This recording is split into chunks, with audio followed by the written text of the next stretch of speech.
Cumprimento os irmãos com a paz do Senhor. Começando a semana aqui na casa do Senhor, graças a Deus por isso. Irmãos, o tema da nossa mensagem de hoje é a derrota do rei Davi. Davi, ele foi um homem de guerras, vitorioso em muitas delas. Davi, ele foi ungido por Samuel como rei, em nome de Deus. Davi, em seu palácio, ele possuía tudo. E principalmente em sua vida, Davi, ele tinha um Deus grande em sua vida. Só que, como eu li a princípio, o Salmo 51, esses salmos ele nos mostram o profundo arrependimento de Davi. O quão amargurado estava Davi após pecar contra Deus, após cometer um erro que desagrada ao Senhor. E esses salmos, ele é inteiro Davi clamando pela misericórdia do nosso Deus, porque ele se via longe da presença do Senhor. E esse Salmo 51, ele é escrito baseado nos acontecimentos de 2 Samuel 11, que é a base para a nossa meditação dessa noite. Eu quero começar lendo dos versos 1 ao 5 para os nossos irmãos, 2 Samuel capítulo 11, que diz o seguinte: no começo do ano, época em que os reis costumavam ir à guerra, Davi enviou Joabe e as tropas israelitas para lutarem contra os amonitas. Eles destruíram o exército inimigo e cercaram a cidade de Rabá. Mas Davi ficou em Jerusalém. Certa tarde, Davi se levantou da sua cama, depois de seu descanso, e foi caminhar pelo terraço do palácio. Enquanto olhava do terraço, reparou numa mulher muito bonita que tomava banho. E Davi manda alguém para descobrir quem era a mulher. E lhe disseram: é Batseba, filha de Eliã e esposa de Urias, o hitita. Então Davi envia mensageiros para que a trouxessem, e teve relações com ela. Batseba havia acabado de completar o ritual de purificação depois da menstruação, e ela voltou para casa. E passado algum tempo, quando Batseba descobriu que estava grávida, enviou um mensageiro a Davi para lhe dizer: estou grávida. O texto ele diz que Davi ele envia Joabe, o comandante ali do exército de Israel, para que invadissem a terra de Rabá, capital de Amon, ali dos amonitas. E ali Davi, os reis ali na época, geralmente, eram eles pessoalmente que lideravam o exército na guerra. Mas por algum motivo, Davi, ele permanece em Jerusalém. Em certo dia, ali em seu palácio, caminhando ali, após se levantar de sua cama, do seu descanso, Davi, ele vai até o terraço. E ali no terraço, ele avista uma moça, que a Bíblia descreve como muito bonita, cujo nome é Batseba. E ali aquela moça, ao ar livre, ela estava se banhando. E talvez pudesse até ser premeditado aquelas ações daquela mulher, porque afinal ela estava exposta, ela estava tomando banho ali à vista de todos. Só que, independente disso, as atitudes de Davi são indesculpáveis, porque ao se sentir atraído, olhando aquela mulher tomando banho, Davi, ele manda que mensageiros vão atrás daquela moça para descobrir quem era ela, qual o nome dela. Então, os mensageiros ali foram saber sobre aquela moça e disseram para Davi: é Batseba, filha de Eliã, e o seu marido é Urias, um dos seus soldados. E Davi, após descobrir essas coisas da vida de Batseba, sabendo que ela era casada, mesmo assim ele não resiste à tentação e ele manda que os mensageiros convidem aquela mulher para adentrar ao palácio. Ao contrário do que José fez quando a mulher de Potifar seduz a José, José ele corre para longe, ele se afasta para evitar pecar contra Deus. Mas Davi não. Davi, ao invés de se afastar, ele chama aquela mulher para próximo de si. E ali ele acaba tendo relações com aquela mulher. E o primeiro pecado ali que ele acaba cometendo é justamente a cobiça. Porque ao olhar para aquela mulher, ele poderia muito bem ignorá-la, voltar para dentro do palácio como se nada tivesse acontecido. Mas não.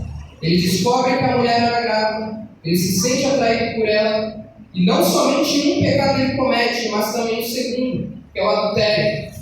E é interessante nós pensarmos na lei de Deus, porque quando Deus ele diz: não matarás, não cobiçarás, não adulterarás, o adultério e a cobiça, não a cobiça e o adultério, mas o adultério geralmente vem junto da cobiça, porque para você adulterar, antes você tem que desejar, você tem que cobiçar aquela pessoa. Então, quando Davi ele adultera com aquela moça, ele não comete somente um, mas dois pecados da lei de Deus de uma só vez. E não foi somente ao se deitar com aquela mulher que Davi peca, mas pelo olhar. Em seu coração ali, ele já havia adulterado, ele já havia pecado contra Deus. Então Davi ele deixa de ir à batalha dos homens, mas ele deixa ali a guarda do seu coração baixa. Ele acaba vacilando o seu pé. Isso acaba trazendo consequências para Davi que foram terríveis. Vejamos os versos seguintes, 6 ao 11, que foi dito. Então Davi manda uma mensagem para Joabe: envia-me Urias, o hitita. E Joabe o enviou a Davi. Quando Urias chegou, Davi perguntou como estavam Joabe e o exército, e como ia a guerra. Então disse a Urias: vá para casa e descanse. Depois que Urias deixou o palácio, Davi lhe enviou um presente. Urias, porém, não foi para casa. Passou a noite na entrada do palácio com os guardas do rei. Quando Davi soube que Urias não tinha ido para casa, mandou chamá-lo e perguntou: o que aconteceu?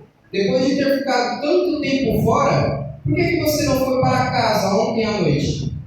E Urias responde: a arca e os exércitos de Israel e de Judá estão em tendas, e Joabe, o meu comandante, e os seus soldados estão acampados ao ar livre. Como eu poderia ir para casa para beber, comer e dormir com a minha mulher? Juro diante do rei que jamais faria uma coisa dessas. A gravidez de Batseba não foi algo ali esperado por Davi. E acaba que os efeitos colaterais ali daquela gravidez acabam se agravando cada vez mais. Porque Davi, ele comete um ato falho de tentar esconder a gravidez daquela mulher. Como? Ele chama Urias, o esposo daquela mulher, que estava à frente do campo de batalha, ele chama de volta ao seu palácio, traz de volta e fala para Urias: por que você, parece até que tinha boas intenções, né? Por que você não vai para casa? Por que você não descansa? Aproveite um pouco a sua mulher. Só que ali as intenções de Davi não eram algo positivo, mas sim algo que ele estava tramando para esconder a gravidez de Batseba. Porque ao Urias ir para casa e se deitar com a sua esposa, certamente se ele tivesse relações com ela e Batseba anunciasse que estava grávida, Urias pensaria que aquele filho seria dele. Mas na verdade o filho era de Davi. E Urias, com essa estratégia de Davi, ela não funciona. E Urias ele se nega a ir para casa. E ao negar ir para casa, Davi percebe que ali a sua estratégia não daria certo. E mesmo depois ali de Davi ter embebedado Urias, Urias ele se mantém leal ao seu exército, porque Davi, ou Urias, ele estava vindo do campo de batalha, ele estava preocupado ali com Joabe, que era o seu comandante, e todos os soldados ali do exército. Então ele queria voltar ali para a guerra para ajudar. Então ali ele não queria descansar em momento nenhum enquanto a guerra não acabasse. E ali Davi se frustra com a atitude de Urias.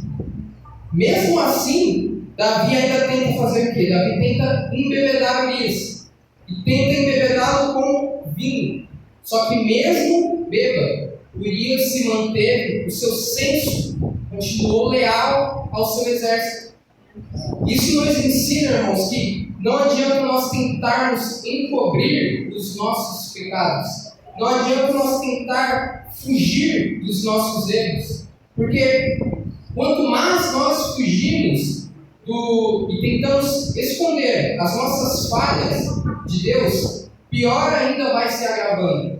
Porque o pecado consumado é como uma chama na floresta. Quanto mais ali vai se alastrando, quanto mais tempo se passa, pior vai se tornando, mais grave vai se tornando. E muitos cristãos não conseguem ter uma vida abundante com Deus, porque a solução mais simples eles nunca procuram, que é o arrependimento. Eles tentam sempre fingir que está tudo bem, tentam sempre omitir ali o seu erro. E o pecado, irmãos, se você peca, Deus ele é misericordioso para perdoar se você confessar. Só que o Senhor ele quer que nós confessemos que nós pecamos contra Ele. E Davi naquele momento, ele ainda não tinha confessado a Deus. Então, ali, Davi, as escolhas que ele tomou acabaram se agravando cada vez mais. Cada vez que ele tentava esconder o seu pecado de Deus, aquele pecado ia piorando, ia se agravando a situação. E aí ele comete o terceiro pecado do mandamento de Deus, que é o não matarás. Os versos 14 ao 16, a Bíblia diz o seguinte: na manhã seguinte, Davi escreve uma carta para Joabe e mandou Urias entregá-la. A carta continha a seguinte instrução: coloque Urias na linha de frente, onde o combate estiver mais intenso. Depois recue para que ele seja morto. Então Joabe colocou Urias numa posição próxima do muro da cidade, onde sabia que estavam os principais guerreiros do inimigo. Então ele, frustrado com a lealdade de Urias para com o exército ali de Israel, Davi ele enviou uma carta ali para o comandante Joabe. E ali naquela carta estão as instruções para como deveriam fazer com que Urias fosse morto. E o interessante é que o responsável por entregar essa carta a Joabe era o próprio Urias. Ali Urias estava em suas mãos as próprias instruções para a sua morte, mas ele não sabia. E o que aconteceu com Urias foi justamente aquilo que Davi havia planejado. Joabe coloca então Urias na linha de frente do campo de batalha, e ali, com flechas, o inimigo abate a Urias. E quando aquela notícia vem para com Davi, parece que até ele se satisfaz com aquela notícia, porque parece que agora o problema estava resolvido. Para Davi o problema poderia ser somente Urias, o marido daquela esposa, fazer alguma coisa com Davi.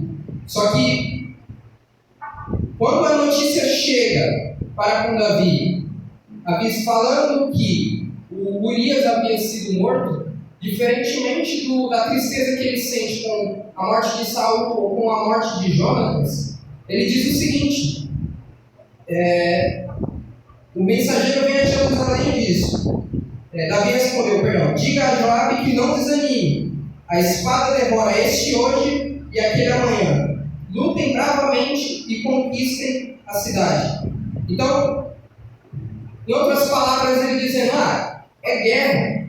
Então, a vida e a morte ali acontecem, não tem problema. Então, aquele soldado que no início ele parecia se importar com ele, não, vai para casa, descansa. Agora para ele, morreu, está tudo bem. Mas não é muito bem assim.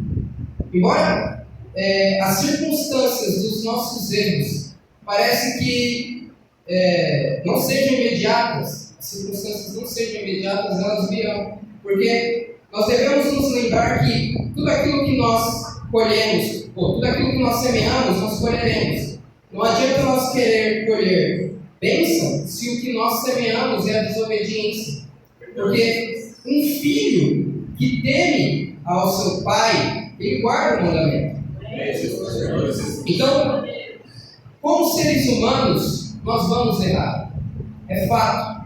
Davi, um homem segundo o coração de Deus, ele errou, ele pecou contra Deus. Mas não foi somente o erro em si que acaba com o coração de Davi, mas sim aquilo que ele faz após o erro. É ele tentar omitir o seu erro e não confessar após o pecado. É aquilo que amargura o coração de Davi. Então, isso acabou fazendo com que a colheita de Davi fosse dolorosa. Prosseguindo aqui os versos 22 e 27 ao 27. O mensageiro foi a Jerusalém e deu um relatório completo a Davi. O inimigo saiu contra nós em campo aberto, disse o mensageiro. Quando os perseguíamos de volta até o portão da cidade, os arqueiros no alto do muro atiraram flechas contra nós. Alguns dos homens do rei foram mortos. Entre eles estava Urias, o hitita. Davi então responde: diga a Joabe que não desanime. A espada devora este hoje e aquele amanhã. Lutem bravamente e conquistem a cidade. Quando a esposa de Urias soube que o seu marido havia morrido, chorou por ele. E terminado o período de luto, Davi mandou trazê-la para o palácio. Ela se tornou uma de suas esposas e deu à luz um filho. Mas o que Davi fez desagradou ao Senhor. Então, ali Davi ele demonstra uma satisfação com a morte de Urias. E por outro lado, a mulher de Urias mostra profunda tristeza. Ela chora, ela fica de luto pelo seu marido, ao saber da morte dele. Só que passado o luto, ela e Davi se casam. E para os dois ali pudessem estar tudo bem, resolvido o problema. Aquele que poderia ser uma pedra no sapato, como diz o outro, está morto. Vamos criar filho, está tudo bem. Só que a própria palavra do Senhor diz que o que Davi fez desagradou ao Senhor. E a partir daqui, todo aquele sucesso que Davi conquista, por ter um coração ali obediente ao Senhor, por ter um coração sensível ao Senhor, começa a ser abalado. A atitude de Davi nos ensina que, por mais firmes e entregues ao Senhor que nós estejamos, se nós vacilarmos, nós pecaremos. Nós vemos aqui em 2 Samuel capítulo 11 que o homem segundo o coração de Deus, ele trama a morte de um soldado e ele adultera contra a mulher daquele homem. E a Bíblia nos mostra como somos maus em nossa essência. Porque a primeira opção que Davi procurou foi querer acabar com aquele homem. E não reconhecer a sua falha humana e pedir perdão tanto para o homem como para Deus por ter adulterado e quebrado os mandamentos.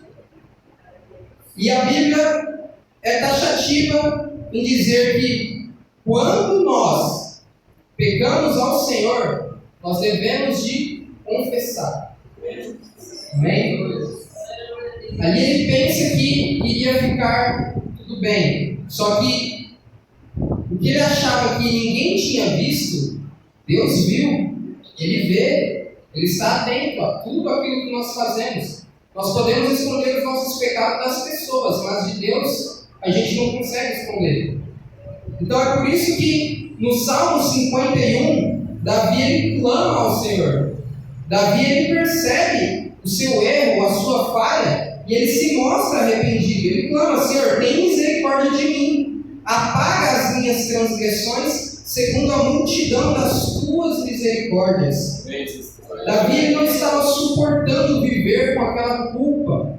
Davi estava profundamente arrependido daquilo que ele cometeu. O pecado estava corroendo o coração de Davi. E ele se prostra. Em 2 Samuel capítulo 12, quando Natã vai repreender Davi pelas suas ações, Davi ele jejua, ele prostra ao Senhor, procurando o perdão de Deus. E assim como Davi, nós podemos pegar exemplo positivo dessa história ou negativo. Eu prefiro pegar o exemplo positivo, que é: nós não devemos nos conformar com o pecado. Quando nós pecamos, que desagradamos ao Senhor, confessemos, dizemos a Ele, clamemos pela misericórdia de Deus, porque isso não é bom aos olhos de Deus. O pecado é abominável aos olhos de Deus. Nós não devemos aceitar conviver com aquilo que está sujando o nosso interior, aquilo que é impuro aos olhos de Deus. E assim como Davi reconhece a sua falha, nós também devemos de reconhecer, porque Ele é o nosso juiz. Então, Ele que vai julgar se nós merecemos ou não o perdão dEle. E não omitindo o nosso pecado, eu tenho certeza que Ele é fiel e justo para perdoar. Mas o problema é quando nós queremos esconder o nosso pecado, prosseguir a nossa vida como se estivesse tudo bem. Só que dentro de nós há manchas, há impureza, há algo sujo dentro de nós. O nosso exterior possa parecer perfeito. As pessoas podem olhar para nós e parecer que somos luz, mas não sabem que dentro de nós há manchas que precisam ser purificadas pelo Espírito Santo, que precisam ser limpas pelo poder de Deus. E é somente confessando as nossas transgressões ao Senhor, como fez Davi, é que podemos ser limpos. Quando foi dito em 1 João capítulo 2, o Senhor diz para aqueles que pecam: filhinhos, não pequeis, mas se pecares, há um advogado junto ao Pai, Jesus Cristo, o justo. Então Ele é o nosso advogado. Se nós pecamos contra o Senhor, Ele pode sim perdoar, Ele pode julgar as nossas falhas e nos perdoar, porque Ele é justo, Ele é misericordioso. Portanto, confessemos, clamemos como Davi, como é dito no Salmo 51, verso 17, porque os sacrifícios que agradam ao Senhor é o sacrifício de um espírito quebrantado, de um coração quebrantado. Então clame ao Senhor. Você erra, pode parecer que você tenta se afastar de Deus. Você pecou e aparentemente Deus está longe da tua presença. Você peca e você tem vergonha de confessar diante de Deus. Já me aconteceu de eu pecar e eu tenho vergonha do que eu fiz e eu tenho vergonha de falar com Deus. Mas nós não devemos ter vergonha. Ele é o nosso Pai. Nós devemos ser honestos e verdadeiros. Jesus ele sabe que nós pecamos, mas Ele quer que nós confessemos. Amém, meus irmãos? Eu agradeço essa oportunidade, peço que os irmãos continuem orando pela minha vida, para que Deus continue dando capacitação para pregar o Evangelho e trazer a palavra para os irmãos a cada dia. Amém? Eu agradeço essa oportunidade em nome de Jesus. Amém.